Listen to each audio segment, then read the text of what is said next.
We're going to have a lot of fun here because we have two brilliant minds here. Yesterday, let's get into the nitty-gritty. Yesterday, we had Kurt Benkert, who, of course, he slayed the Packers-Niners matchup breakdown. He spent time with both quarterbacks as a quarterback. So today, let's flip to the AFC. And we've got a real sports brainiac / insider / voice / personality death match over here. Hello to the founder of the fastest growing sports machine in the Midwest. We have KC Sports Network, BJ Kissel. Good morning. And host of the Extra Point Show and Bills Beat and sideline reporter, Sal Capaccio. Gentlemen, happy to see you. Let's get ready to hopefully not fumble. Great to be here. Thank you very much, Kay, and good to see you, BJ. Yeah, you too. All right, BJ's here. We got Sal here. All smiles. Listen, it's all happy. Things are great. Both quarterbacks without errors this past weekend. They were both disciplined. They managed their team. They both impressed me by showing restraint, both single-handedly or leggedly, can win this game. The Bills beat the Chiefs back in Week 14, 2017, and they haven't held an L since. BJ, the Chiefs need this game to not be that. So let's start with you. I want to know the biggest difference with KC since Week 14 heading into this game, and then Sal, you go. Yeah, I think you just mentioned it earlier in Rashee Rice. I think as a rookie receiver, we saw him over the last two games that he's played. He's gone for 127 yards and then 130 yards last week in the playoff win over the Miami Dolphins, setting a franchise record for the most receiving yards.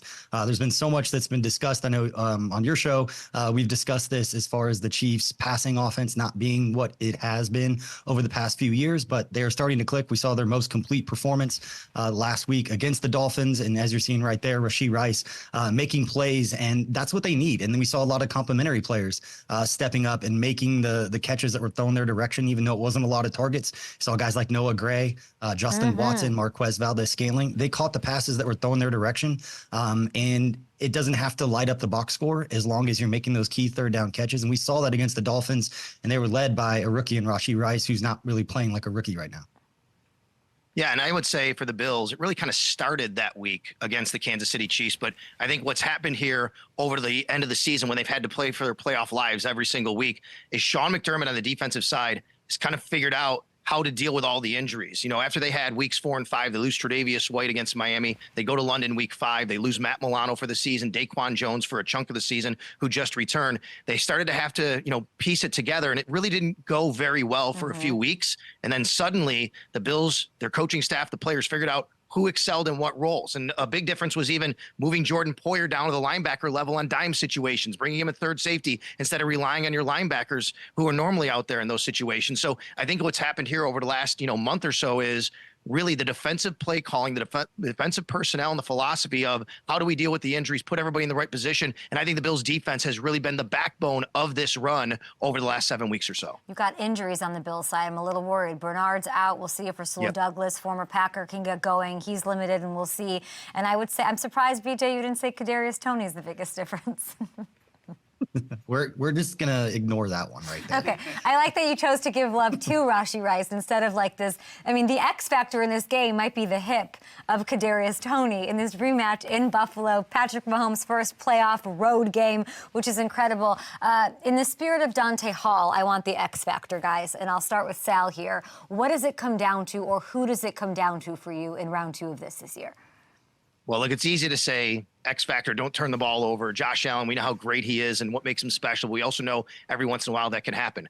But I look at the Bills the way they can run the ball with James Cook. And I think the X factor is if they can control the game. They don't have to James Cook run for 150 yards. But if they can control the game on the ground, and the Chiefs defense, their numbers against the run are good. They're not great. There is opportunity to be able to do that there. I think if they can do that and they can force the Chiefs to have to defend the run a little bit, that will open up Josh Allen, the passing game, a little bit more downfield, where we haven't really seen them excel a lot this year, but we saw it a little bit more against the Steelers because of that balanced attack. So to me, that's the X factor, controlling the game on the ground. As much as I want to take it and talk about the passing offense and not turning the ball over, Bills have won 3 of 4. They have won the turnover battle in 3 of those 4 games that they beat against the Chiefs over the last 4. So for the Chiefs, I think it's the same thing that you were just talking about, Sal. I think it's Isaiah Pacheco. He didn't play in the Week 14 matchup. When you look historically in these games with the Chiefs and the Bills, when the Chiefs have got their running game going, whether it's been Isaiah Pacheco or whether it was Clyde Edwards-Helaire, and we saw him make some impact plays against the Dolphins just last week. I think it's the same thing. I think, Kay, you talked about it. We talked about about it on our network as far as Patrick Mahomes game managing or whatever that looks like for him and not turning the ball over, because this defense has been so good this year. Best defense that Patrick Mahomes has had. But again, the X factor for me is Isaiah Pacheco getting some of those tough yards and making it easier on Patrick Mahomes to get some of those third downs that they can convert and get some chunk plays in the running game, kind of take the pressure off a lot of that passing offense that, while it's been better, is still not quite what we were used to over the last few years. This is the craziest conversation I've ever had. We have the two best, take Lamar out of it, the two best quarterbacks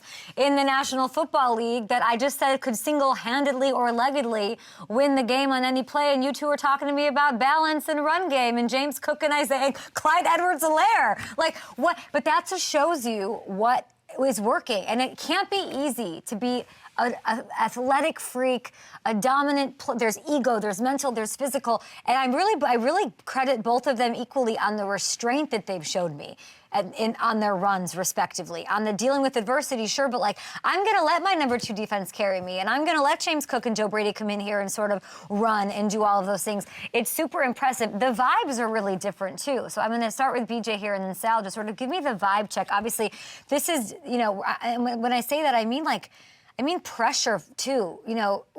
I believe this is a Josh Allen big game. Josh Allen cannot lose this game up against what is not a perfect Chiefs team, what is not a perfect Patrick Mahomes or, highly dynamic passing game at home. If he doesn't do this, you're never going to slay Big Brother. That's what they will say. For Kansas City, I don't know what the vibe or pressure is around this squad, BJ.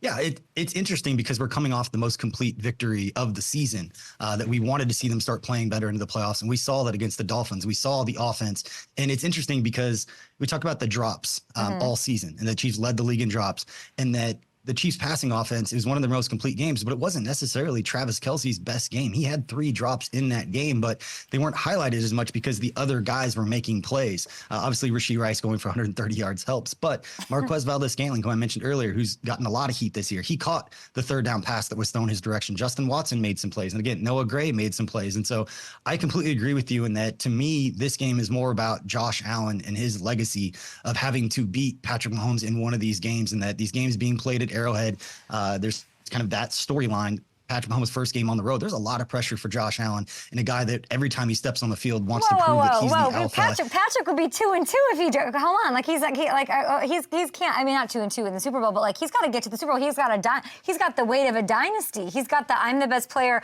of all time. I better get to the Super Bowl and win it. I think if Patrick Mahomes wins this game, it's another notch in the belt for what he's done. I think if Josh Allen loses this game, it's going to bring up those questions like, can they ever get past Kansas City? Because they haven't consistently done that.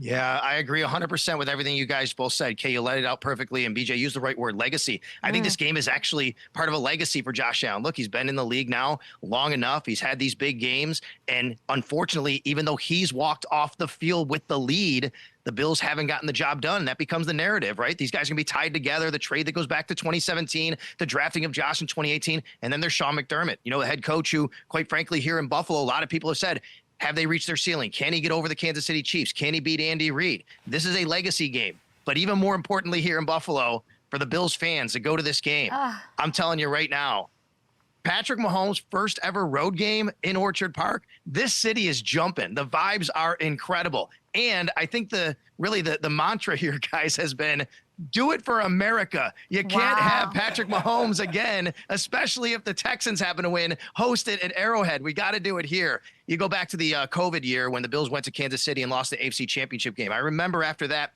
Brandon Beane, Bills general manager, said, our goal, we told our guys in their exit interview, we need this game at home. We got to be at home. And they meant the number 1 seed and everything. Here we are 4 years later. They're getting what they want. They need to take care of business on Sunday.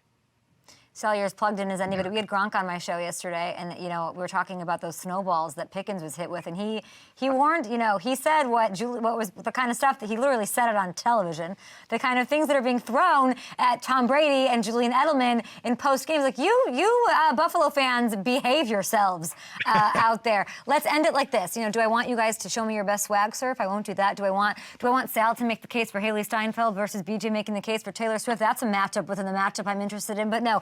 I think I just, I really appreciated this. Maybe just let's wrap it with BJ. Say something about the Bills that's impressive. Like say something nice about them and why it's concerning to you this weekend, and then Sal exchange the same, and then we're all big one. Kumbaya, happy family. I will say something nice, but just saying you're doing it for America as if America's rooting against Kansas City. Like Buffalo and Kansas City had this connection of this like just heartbreak in the playoffs. And until Patrick Mahomes got here, we were on the same page. And so as much as everybody's talking about Josh Allen avenging the losses, I'm avenging the 1993 loss where Joe Montana and the Chiefs went to Buffalo and just got absolutely stomped by Thurman Thomas running for nearly 200 yards in that game. But I digress. One thing, I'll say this nicely about Buffalo, although Mitch Morris, one of my favorite dudes that I've ever covered. I absolutely love that guy. If the Chiefs don't win, I will be happy for Mitch Morris. Part of me will be very happy for Mitch Morris. Love that. But I can say this.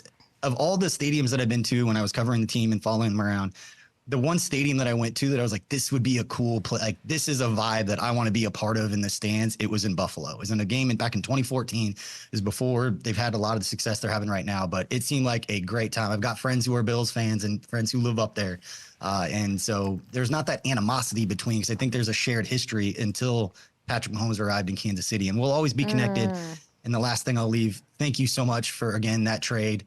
Letting us trade up to number 10 to get Patrick Mahomes. We will always be connected in that way. This is like a celebrity death match. Go on. This is easy for me. And honestly, I have said since I was a little kid for many, many years, I've said this, and it's a chance to say this right now, okay? So I appreciate you giving the opportunity. Since I go back, I watched the Bills growing up in the 80s and early 90s, went to games during the Super Bowl run, had season tickets.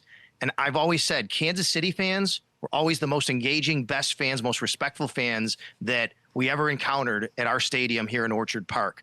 And we are connected in that regard. It's Midwestern hospitality. And now I've been the Bills Radio Network sideline reporter for 10 years. I've gone to Arrowhead, don't take this the wrong way, too many times over the last several years, right? And they treat us so well. The barbecue is amazing. It truly is a really, really great fan base, and is the one fan base that I think is so much like Bills Mafia. So this is a game where you can't really hate the other side too much. You have a healthy respect for them. Yeah, you want to beat Patrick Mahomes. And I go back to those games too. And I'll tell you this, BJ, I remember 2 years before that, Steve DeBerg coming to Buffalo and the Bills beating him in the divisional round. 2 years later, it's Joe Montana. Here we are back again, 30 years later? So it's all come full circle with two amazing franchises as part of the old AFL. I can't tell if you guys are taking shots at each other or like love each other. This is exactly what the Buffalo Bills Kansas City Chiefs rivalry is, and we'll see how those Buffalo fans maybe embrace a traveling Kansas City Chiefs fervent fan base there to the Buffalo area, which sometimes smells like Lucky Charms, as I learned from Deion Dawkins. Yes, that's right. Week. That's right. We got the cereal plant in downtown. When the wind blows the right way, it's Cheerios, it's Lucky Charms. We smell great here. We smell barbecue in KC, but they're in store for some Lucky Charms and Cheerios. It sounds like, Sal, we'll hear you on the sidelines. Yep. Bundle up, have a blast, and thank you both. KC Sports Network, BJ Kissel did a great interview with him. Guys, go there, check it out. I've done 2 so far with him. And Sal hates me, so he's never invited me to be on his show. But on the, it's the same time. Listen, we have to have you on, but you'd have to. I'm doing my show right now. I got a great co-host, Joe. So anytime, you're more than welcome. I just love that you're like doing a show right now and you're not on it. Yes. I'm going to go back and do that right now. That is amazing. It is the Extra Point show. I've never been on it, but whatever. Bills beat and sideline reporter Sal Capaccio. We appreciate you both. Where's Bill Belichick going? Don't tell me. You guys tell me in the comments.